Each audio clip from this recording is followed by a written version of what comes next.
जी, मुझे लगता है कि आज हिंदुस्तान का सबसे काला दिन है। कभी ऐसी उम्मीद नहीं करी थी कि हमको इस विषय पर चर्चा करनी होगी। उन लोगों की सरकार में जो ये लोग कहते हैं हिंदू राष्ट्र की बात करते हैं, आज और 2 दिन से जो हम वीडियो देख रहे हैं, मान लो धक्का मुक्की हुई भी, लेकिन भारतीय जनता पार्टी के राज में पुलिस को यह अधिकार किसने दिया कि साधु संतों के बाल खींचे, उनको घसीटते हुए ले जाएं, उनकी छाती पर लाते मारें, उनको अपशब्द कहें, उनको गालियां दें।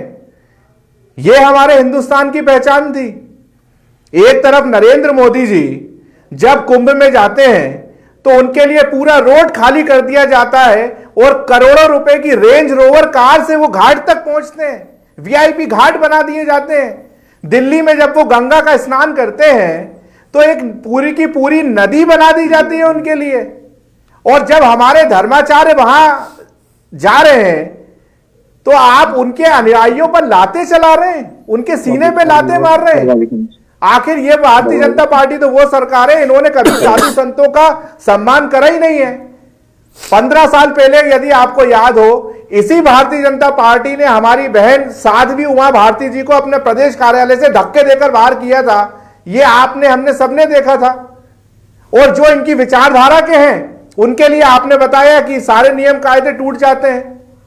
और यदि कोई शंकराचार्य अपना हक मांगते हैं, अपना सम्मान, वो अपना सम्मान नहीं मांगते, वो हमारे हिंदू धर्म का सम्मान मांगते हैं, तो उनसे पूछा जाता है कि आप प्रमाण दें शंकराचार्य है या नहीं। ठीक है। लेकिन अभी आपके चैनल पर बैठकर मैं देख रहा था, उत्तर प्रदेश के उप मुख्यमंत्री कह रहे थे कि मैं शंकराचार्य जी से निवेदन करता हूं कि वो स्नान करें। एक तरफ तो आप उनसे प्रमाण पत्र मांग रहे हैं कि आप शंकराचार्य हो कि नहीं, दूसरी तरफ आपके उप मुख्यमंत्री कह रहे हैं कि मैं शंकराचार्य जी से निवेदन करता हूं। तो ये तो यही इनकी कथनी और करनी में अंतर समझ में आ गया। ठीक है। लेकिन ऐसा अत्याचार तो औरंगजेब के जमाने में भी नहीं हुआ था जितना भारतीय जनता पार्टी के राज में साधु संतों पर हो रहा है। शंकराचार्य अभिमुक्तेश्वरानंद जी की बात हो रही है, जिनको ये बताया जा रहा है कि वो सरकार के खिलाफ बोलते हैं।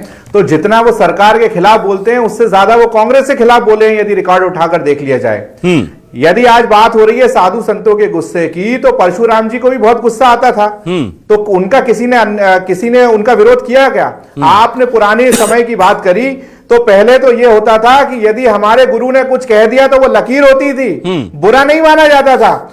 जब किसी कुंभ में नरेंद्र मोदी का हेलीकॉप्टर उतर सकता है तो फिर हमारी पालकी क्यों नहीं जा सकती? हमारे शंकराचार्य जी की, गौतम अडानी का हेलीकॉप्टर उतर सकता है, बाबा रामदेव का हेलीकॉप्टर उतर सकता है।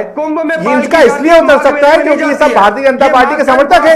और किसी भी धर्म गुरु को क्यों नहीं बोलना चाहिए? यदि कहीं अधर्म की बात हो रही है, आपने अयोध्या में राम मंदिर का उद्घाटन करा तो आपने क्यों नहीं बुलाया? खुद नरेंद्र मोदी जी क्यों बैठे? और ये वो नरेंद्र मोदी जी हैं जो कहते हैं कि मैं तो नॉन वायलेंस गलत है, मैं तो पैदा ही नहीं हुआ हूं। तो आप तो संतों से बने हो, आप तो भगवान हो गए।